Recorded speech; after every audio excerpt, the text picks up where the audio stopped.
शिकस्त जिंदगी वैसे भी मौत ही है ना।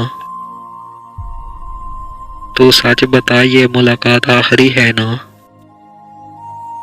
कहा नहीं था मेरा जिस्म और बर या रब,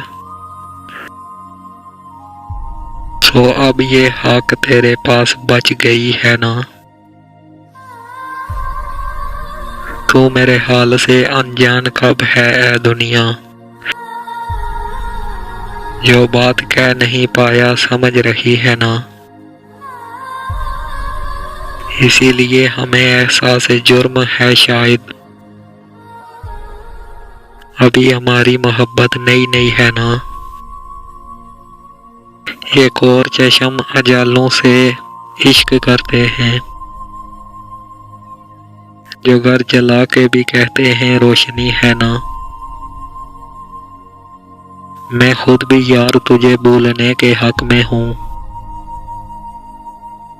मगर जो बीच में कमबख्त शायरी है ना।